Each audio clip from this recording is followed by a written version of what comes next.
घरोघरी रुचिरामध्ये तुमचं खूप खूप स्वागत आहे. तर मी इथे एक हा बघा पिकलेला पेरू घेतलेला आहे. पिकलेला किंवा कच्चाही तुम्ही घेऊ शकता. तर इथे मी दोन्ही साईडने थोडं थोडं असं कट करून घेतलं आहे. आता याच्या आपण बारीक बारीक फोड्या करून घ्यायच्या आहेत. ह्या फोड्या तुम्ही मी जशा करते त्याप्रमाणे किंवा उभ्या पण कट करू शकता. कशा आहे तुम्हाला जसं पाहिजे त्याप्रमाणे तुम्ही कट करून घेऊ शकता. आणि इकडे मी पिका पेरू घेतला आहे. याऐवजी तुम्ही कच्चाही पेरू घेऊ शकता. जसा तुम्हाला आवडतो त्याप्रमाणे तुम्ही पेरू घेऊ शकता. हे बघा अशा पद्धतीने ना मी बारीक बारीक फोड्या करून घेणार आहे. तर इथे आपल्या या पेरूच्या फोड्या कट करून झालेल्या आहेत.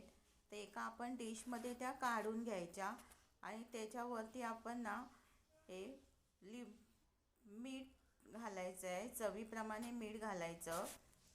मीठ घालून झाल्यानंतर आपण त्याच्यावरती चाट मसाला घालणार आहोत.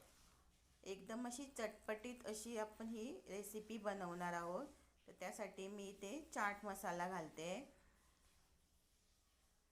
चाट मसाला आपला घालून झालेला आहे. त्यानंतर आपण इथे लाल तिखट घालायचं आहे. चिमूटभर लाल तिखट घालायचं. आणि जर तुम्हाला आवडत असेल ना तर लिंबूचा रस घातला तरीही चालेल. पण मी इथे लिंबूचा रस घातलेला नाही आहे. अशा पद्धतीने बघा मी इथे सर्व घालून घेतलेलं आहे. आता हे छानपैकी असं मिक्स करून घ्यायचं. अशा पद्धतीने आपलं हे पेरूचं चाट तयार झालेलं आहे. तुम्हाला हे कसं वाटलं ते कमेंट करून सांगा. आणि आवडली असेल तर प्लीज लाईक शेअर आणि सबस्क्राईब करायला विसरू नका.